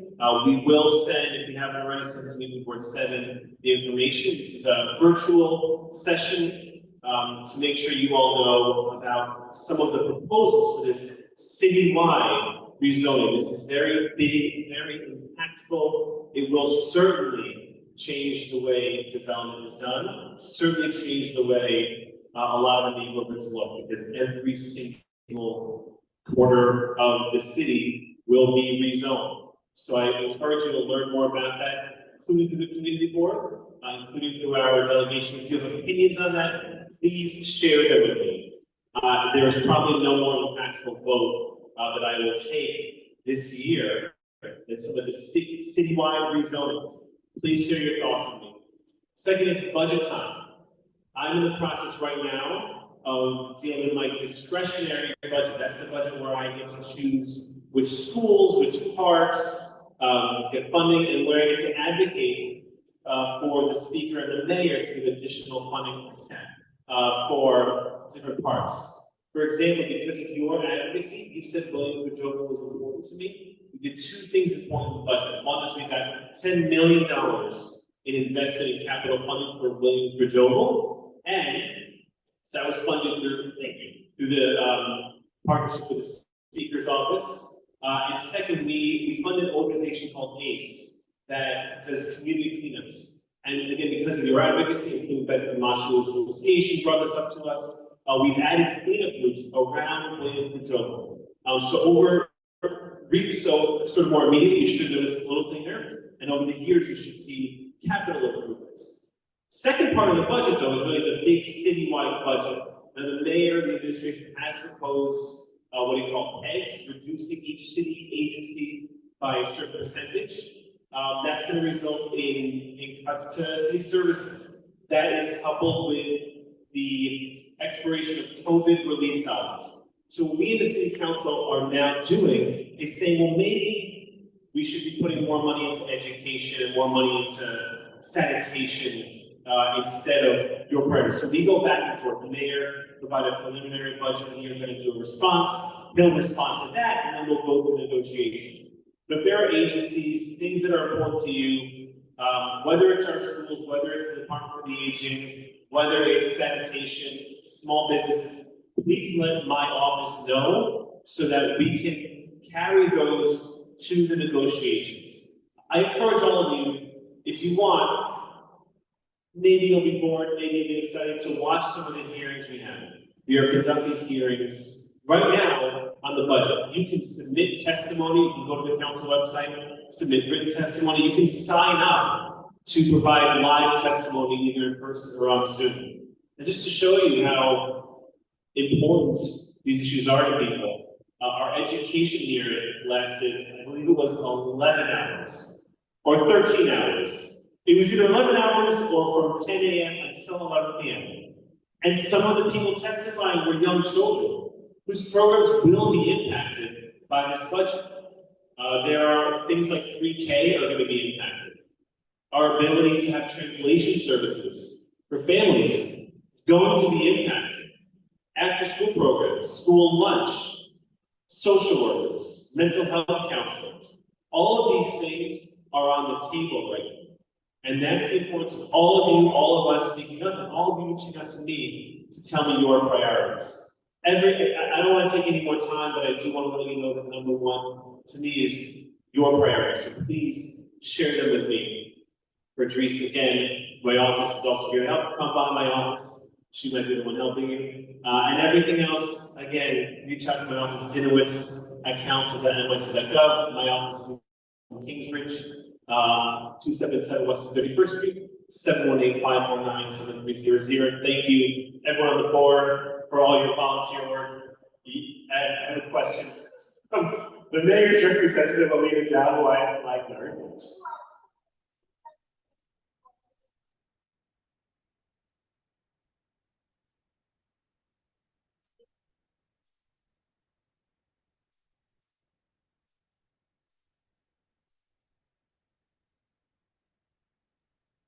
So the question was about permit parking, which is different than congestion pricing.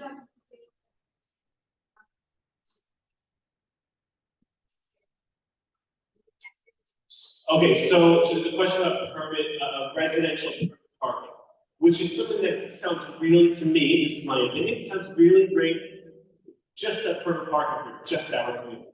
But that is not how permit parking would work, and that is necessarily how it could work. Right, because if I say, well, I just want Norwood, Bedford Park, permit parking, and then I want to go out to Queens, I want to go to Jamaica, Queens, and they suddenly have permit parking there, I can't visit my friends, I can't travel within my own city. So I am not in favor of permit parking, because I know it'll make it harder for all of us to get to our friends' houses, all of us to get to work, to get to the doctor, to get wherever we want in our own city.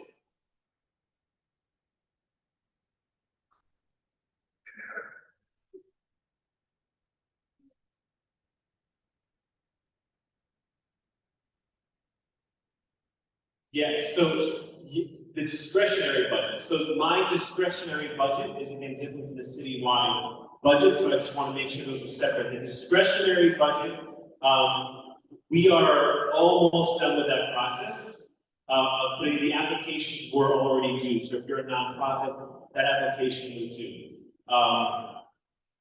There are still ways we are advocating for different local organizations to get funding, so it's not too late to send us your priorities, although the bulk of what we're able to directly allocate money for is almost closed. The citywide budget, you asked about testimony, specifically testimony to the New York City Council for the record. That is, I think, until 3 days after a hearing. Yeah, 72 hours, 3 days, same thing. The calendar, if you just Google Legistar NYC, you'll find the calendar of hearings. So if you see CUNY, the higher education passed, that's my committee, higher education. Education has passed. For the preliminary budget, there are still a few hearings coming up. There's going to be another round of executive budget. The mayor, after we respond to this preliminary budget, the mayor is going to release an executive budget. And then we'll have another round of hearings. Find that Google Legislature NYC, you'll find the calendar. If you subscribe to my newsletter, you'll probably get the calendar for the committees I'm on. And I don't know how many of you were here for it, but last year at the end of the budget cycle, I did a community forum on the budget at MMCC. I hosted, and it went through the entire budget process, went through, you know, from start to finish, and then some of the great things that we funded. So that's, you know, later in the summer, perhaps we can learn about that. For now, go to Legistar NYC, find it, submit testimony, and you can see on the council website. I think it's testimony@council.nyc.gov, but we can send it out again. Thank you, Councilmember. Thank you for the information. Thank you very much for your Moving along, for the last two committee meetings, committee reports, I have Betty, sanitation. Thank you, everyone. Evening, we met on March the 5th at the Williamsbridge Road Recreation Center. We had a discussion, a variety of discussions and issues brought up. I'm going to go into it because it's in my report, but I will have to say that the minutes that were submitted are somewhat different than the ones that I had prepared, so I'm going to submit the ones that I, for the record, I'd like to amend, but very similar things, just the gist. I think one of the biggest things now, you know that all commercial vendors will have to containerize their trash. They all, that trash is picked up by a private home, not by the Department of Sanitation. Okay? So if you see, it was supposed to start March 1st, 2024. They have been receiving information as of back in October of 2023. They've been told what to happen. April 1st is now will be the time that they will have to have some type of a container that has an attached lid to have their trash picked up. That's only for commercial stores, those kinds of, bodegas, all kinds of supermarkets, chain stores like a Pizza Hut or Domino's, or those kinds of stores have to have that container. You probably have seen them throughout your neighborhoods. These containers are out there. There are a lot of issues about this that's going to still be a concern, because beginning in October of 2024, residential buildings will have to containerize their trash as well. Mostly small homes, 1 to 2 family homes, units under 10 will be able to have to put out their trash in some type of a container. The big issue is going to be the large apartment buildings, and there's talk about containers that will be on the street, something like what's being done in Harlem right now. There's concerns about that because that may take up parking space. There was a very good article in the New York Times about this, all the problems that are surfacing because of this, and where will these buildings put these containers when they're not in use. So we will continue to discuss it. That's only the trash. Trash that goes in black bags. So black bags are to be replaced by a container of some sort with an attached lid. The recyclables can continue to be in plastic bags because they supposedly do not attract rats. And we all to try to deal with our rat situation, but also cleanliness issue. So more on that as the time comes on, and we're looking to, going to be speaking to the district manager about approaching our business improvement districts and merchants associations to see how they are helping small businesses in the community comply with this new law. Let's see if there's anything else. It's in my report, but I will be updating the report. We did look at, we had a request for more smart bins for organic waste. We don't have as many in our district, and there are people on the other side of the concourse that don't have access to getting to a smart bin to put their organic waste. Since we do not have curbside collection for organic waste at this time, we don't know when that will be resuming. Yeah, well, we will see about that. Yeah, we were talking about having a joint meeting with quality of life and they, but, we'll have more information later on. Our next meeting will be in May 7th.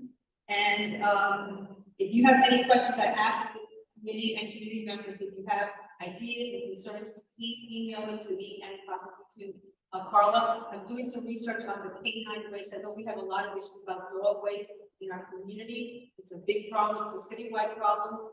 And I'm looking at what other cities might be doing to address the problem. If you have any ideas, please forward them to us. My email is in the minutes, but I will be updating this as well. Thank you very much. Have a good evening and have a wonderful Easter. And Passover is coming up. Thank you. Thank you, Betty. Last but not least, Chad, veterans.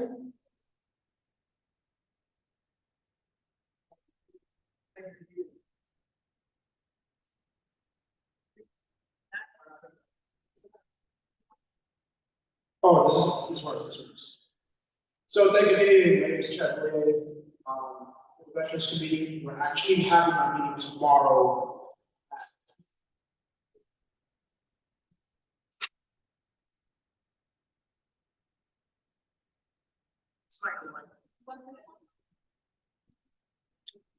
Yeah, so we have our meeting tomorrow at 2550 Webb Avenue, 6:30.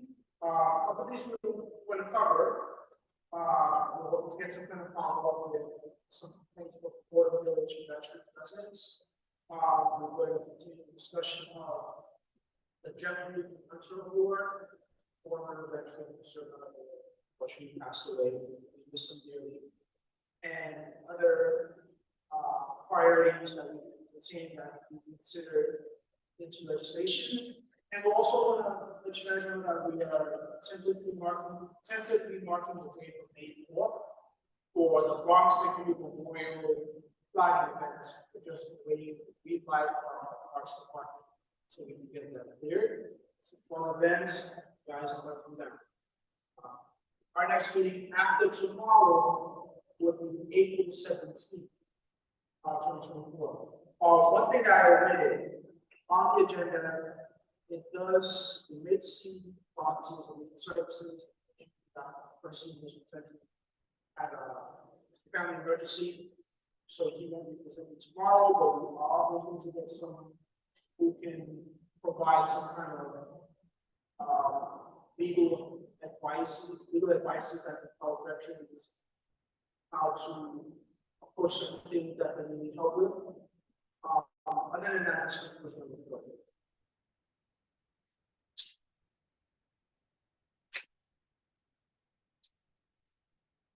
Thank you, Chad.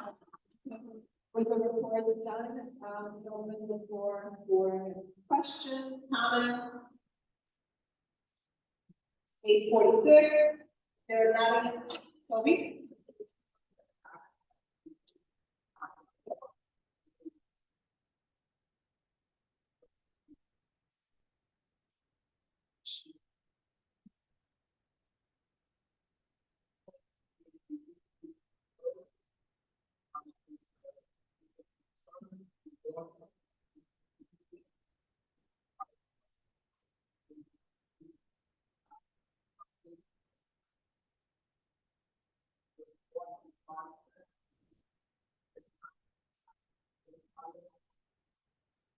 Also, made an update on what is trying to be first. We know how to not do illegal first. Yes, thank you, Toby, and I do know that some of the others. Yeah, so there was an incident in the community where a person died, there was a fire, and they found that there was a two-household home that had been illegally divided into 17 different apartments. And so one person was trapped in the attic, and because of that, they lost their life. And so I guess, our question was, and our plan was, because this was because of the Health and Human Services Committee meeting, was to partner with our housing committee and invite the ABA to just speak about what are some of the ways that us as a community, what are some of the cues that we can pay attention to fight those 311s. And Michelle, I'm not sure if you have anything else to add.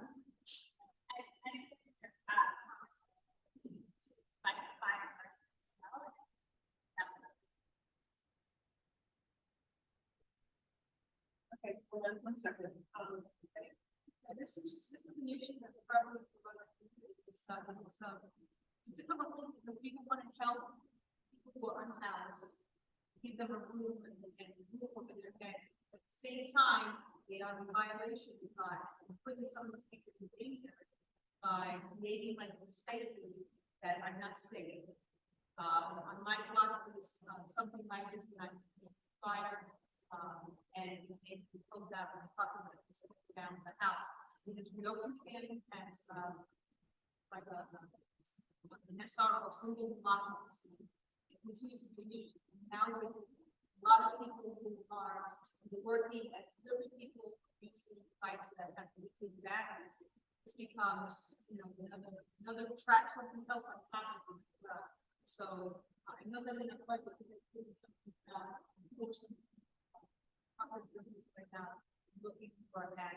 Some of these really responding to complaints about illegal conversions is something that we need to continue to follow. So I just wanted to say that's why we